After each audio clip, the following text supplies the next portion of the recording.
Assalamualaikum warahmatullahi wabarakatuh.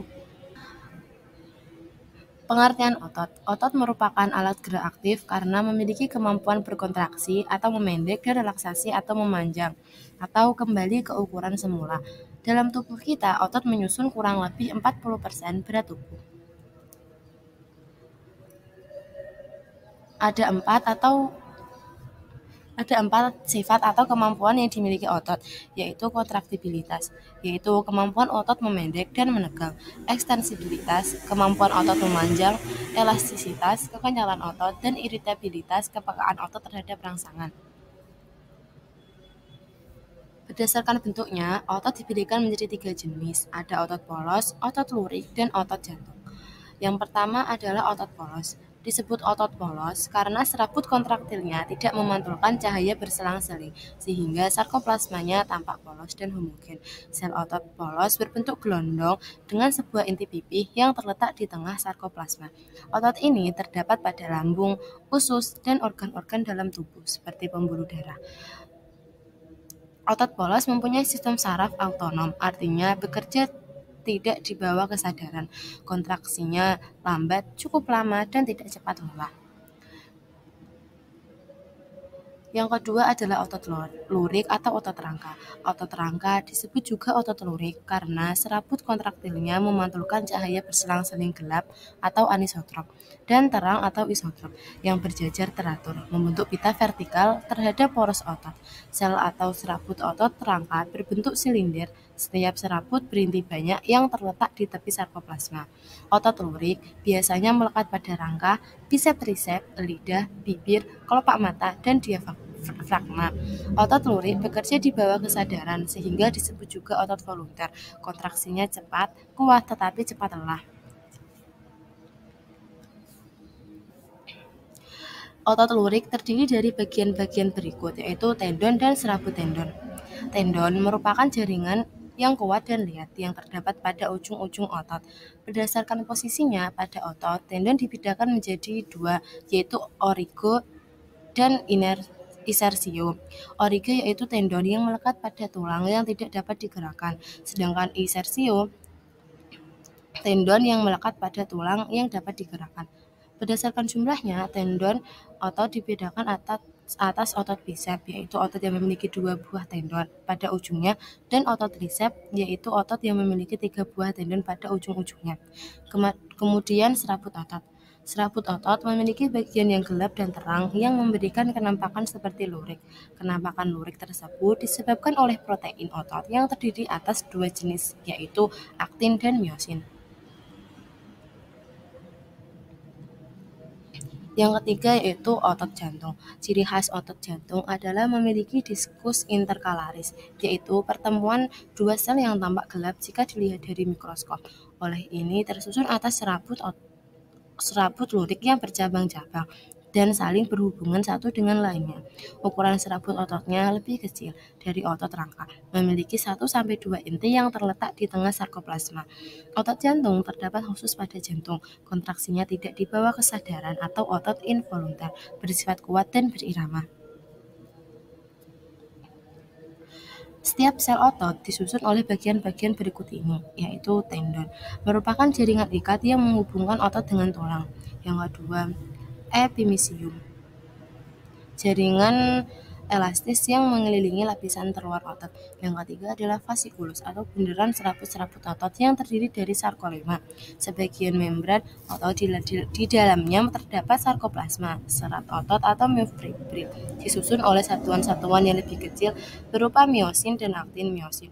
Makan bagian myofibril yang berukuran tebal, sedangkan aktin berukuran lebih halus. Kedua bagian myofibril ini disebut juga dengan myofilamen, aktin, dan miosin. Inilah yang menyebabkan sel otot bersifat kontraktil atau mampu berkontraksi. Wilayah sarkomer.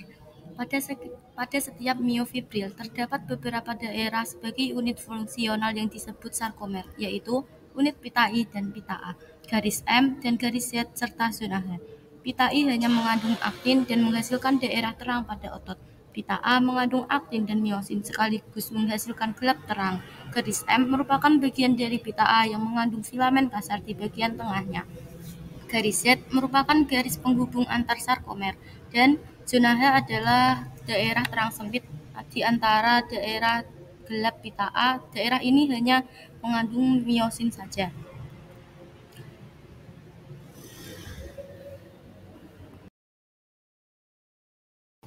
Cara kerja otot berdasarkan struktur sarkomer dibagi menjadi dua, yaitu cara kontraksi dan relaksasi. Kontraksi merupakan keadaan saat otot menegang dan memendek. Saat otot berkontraksi, miosin menarik aktin sehingga pita I memendek. Zona H menghilang.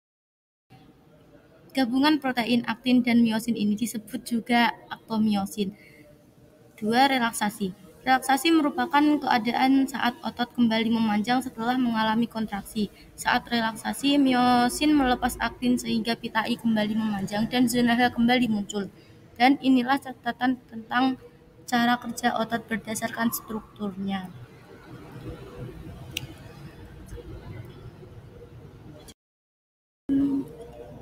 Mekanisme kerja otot berdasarkan proses kimianya. Ketika mendapatkan rangsangan, maka otot akan berkontraksi. Tadi kita sudah membahas kontraksi otot ditandai dengan otot jadi memendek, menegang, dan mengembung pada bagian tengahnya.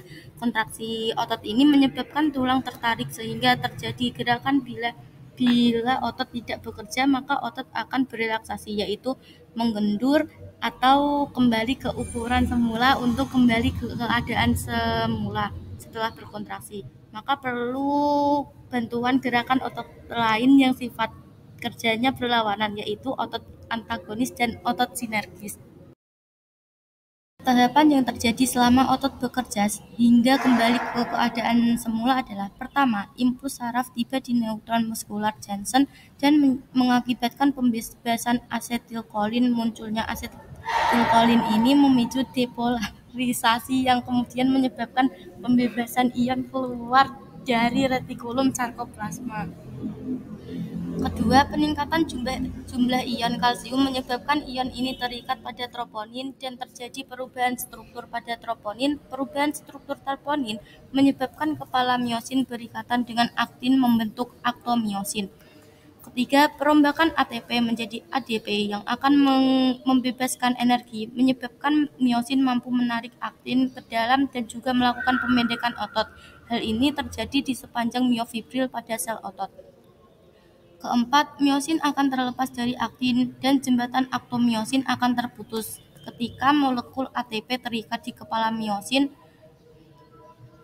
Kelima, setelah ATP terurai, kepala miosin dapat bertemu lagi dengan aktin di troponin. Proses kontraksi otot ini dapat berlangsung selama tersedianya ATP dan ion Ca2+. Pada saat impuls terhenti, ion Ca2+ akan kembali ke retikulum sarkoplasma. Troponin akan kembali ke kondisi semula dan menutup daerah troponin sehingga otot akan berelaksasi.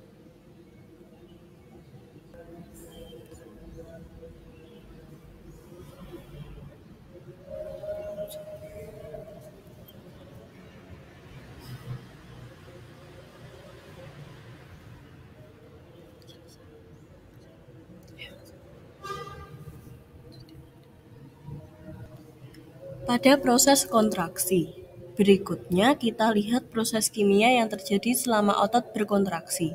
Fase kontraksi disebut juga fase anaerob karena energi diperoleh dari penguraian ATP dan kreatin fosfat yang berlangsung secara anaerob. Energi ini menggerakkan filamen penghubung antara aktin dan miosin selama otot berkontraksi.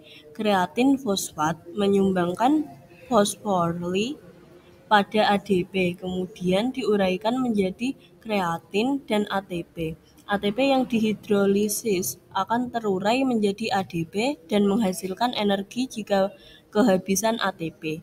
Dan tinggal ADP, maka ADP akan terurai menjadi AMP dan juga menghasilkan energi.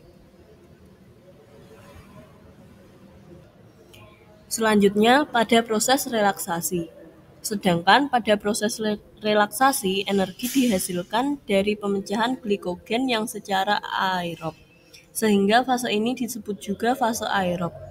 Prosesnya adalah glikogen dilarutkan menjadi laktasinogen, lalu diuraikan menjadi glukosa dan asam laktat glukosa. Akan dioksidasi sehingga menghasilkan energi secara melepaskan CO2 dan H2O. Asam laktat adalah hasil sampingan dari penguraian laktasinogen. Nah, ketika otot berkontraksi terus-menerus dapat menyebabkan terjadinya kelelahan. Hal ini karena saat bekerja otot menghasilkan asam laktat. Asam laktat akan dibawa darah untuk dibuang keluar tubuh tetapi jika asam laktat ini tertimbun dalam otot dengan jumlah yang banyak, maka akan menyebabkan kelelahan dan pegal-pegal pada otot.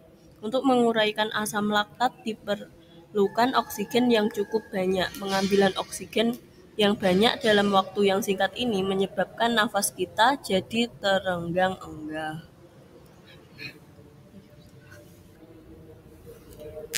Sifat-sifat gerak otot. Berdasarkan sifat gerak otot dibedakan menjadi otot sinergis dan otot antagoni. Otot sinergi adalah pasangan otot yang bekerja bersama-sama dengan tujuan yang sama. Misalnya otot antar tulang rusuk yang bekerja ketika menarik nafas, kontraksi otot pronator teres dan otot pronator quadratus yang bekerja sama saat kita menelungkupkan tangan, relaksasi otot pronator teres dan otot pronator quadratus saat kita menelentangkan telapak tangan. Sedangkan otot antagonis merupakan pasangan otot yang kerjanya saling berlawanan. Contohnya otot bisep dan otot trisep. Jika otot bisep berkontraksi, maka otot trisep akan relaksasi sehingga lengan akan bergerak atas. Dengan demikian otot bisep merupakan otot fleksor untuk membengkokkan. Jika otot bisep relaksasi dan otot trisep berkontraksi, maka posisi lengan akan kembali ke keadaan semula dan lurus. Dengan demikian otot trisep disebut otot ekstensor untuk meluruskan.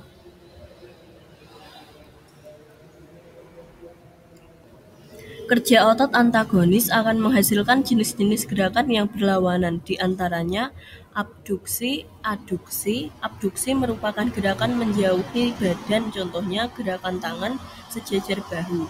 Aduksi, gerakan mendekati badan, contohnya posisi tangan dalam sikap sempurna.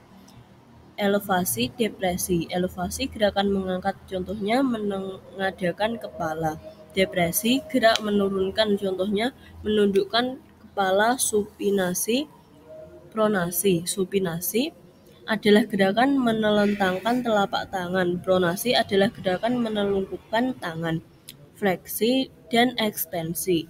Fleksi adalah gerakan menekuk, contohnya posisi tangan menekuk ke atas. Ekstensi, gerakan meluruskan, contohnya posisi tangan lurus saat direntangkan. Inversi, eversi. Inversi adalah gerakan membuka telapak kaki ke arah dalam tubuh. Eversi adalah gerakan membuka telapak kaki ke arah luar tubuh. Jika kita tidak menjaga otot dengan baik, maka akan terjadi gangguan pada otot tubuh kita. Gangguan tersebut dapat berupa gangguan karena serangan penyakit seperti tetanus, otot mengalami kejang akibat serangan bakteri Clostridium tetani, dan atrofi seperti otot penurun fungsi otot karena otot mengecil atau kehilangan kemampuan berkontraksi akibat serangan virus polio. Gangguan karena kesalahan aktivitas, misalnya kram atau kejang, terjadi akibat kontraksi otot yang terus-menerus. Hipertrofi otot. Otot menjadi lebih besar dan kuat karena sering digunakan kaku leher atau stevo, terjadi karena hentakan yang otot trapezius meradang, dan gangguan karena bawaan otot berupa distrofi otot. Penyakit melemahnya otot akibat cacat genetis, hernia abdominal, dinding otot abdominal sobek, mengakibatkan usus melorot dan masuk ke rongga perut. Terima kasih. Sekian pembahasan kali ini. Wassalamualaikum warahmatullahi wabarakatuh.